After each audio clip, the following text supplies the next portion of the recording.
As you might imagine, the journey for a child who has been assigned to the juvenile court is scared and feeling hopeless as they enter the courtroom. But through the advocacy and support of CASA, their journey through the judicial system becomes bearable and hopeful. My name is Millie Gilson.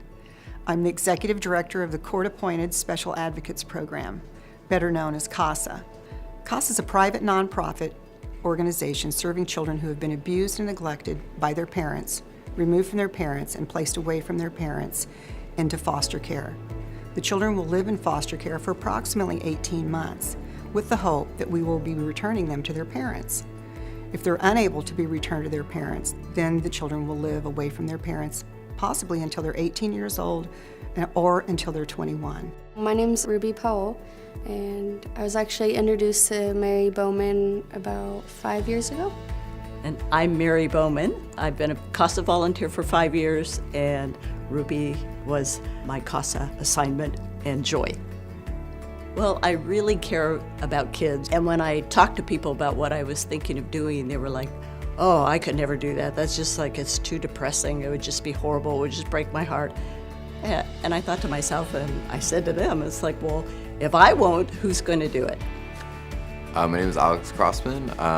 I've been a foster youth since I was 10 years old. I've gone through many different things around the county, whether it be group homes, foster homes, Valley of the Moon Children's Homes. I've gone through the CASA Foundation. Coming into my junior year of high school, I was told by my social worker, I was like, hey, I think you could use a CASA. Like, I feel like you're working a lot. I feel like you have a lot of moving around. I think you need someone who's stable in your life.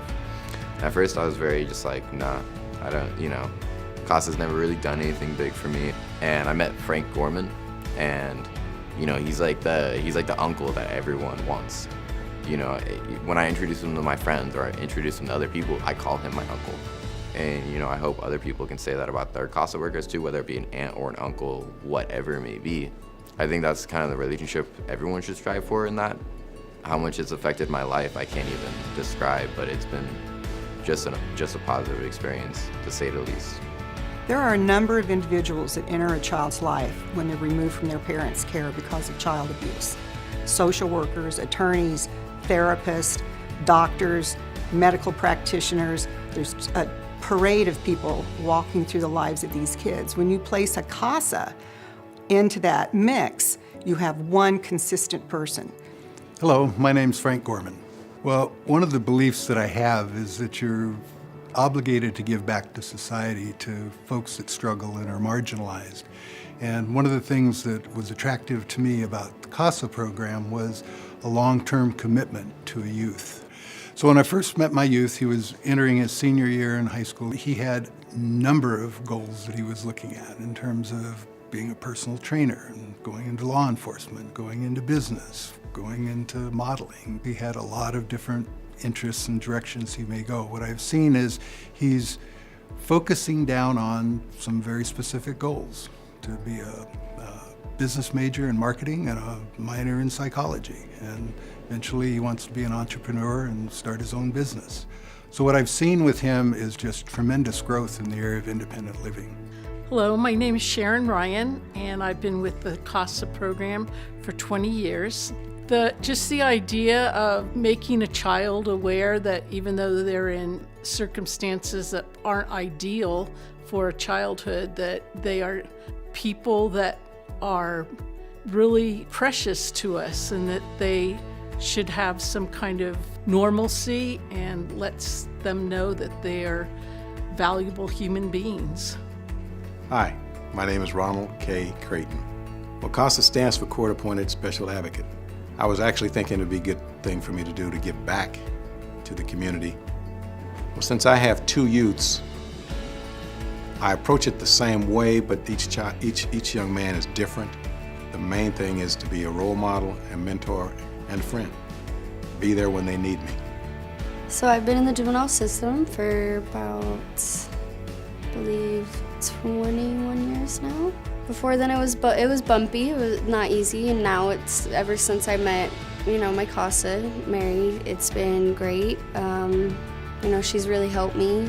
I was able to graduate high school and get my first house, and I'm married, and she's helped me through a lot in life. And the CASA youth, and Actually, the whole system has been really amazing and life-saving.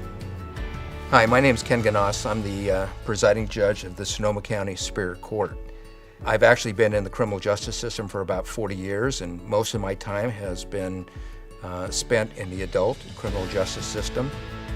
But after serving as the presiding judge of the Superior Court for 2 years, I chose to assign myself to the Sonoma County Juvenile Court. And I thought getting to see the kids earlier in their life and trying to make some difference in their life by providing services to them that could change their behavior, I thought that that would make a big difference. This has probably been the most rewarding experience I've ever had serving as a judge or in the criminal justice system. So for a child who's removed from its parents' care because of child abuse, thrust into the juvenile court system, all the multiple players can become very, very confusing. When you have one sort of beacon, one torch that they can lean against and they can move toward, that person can help walk them through all the turmoil and all the craziness of the child welfare system. If you're interested in becoming involved in the program, I would really encourage you to call the telephone number, 707-565-6375. Step forward, get involved. It's a great program.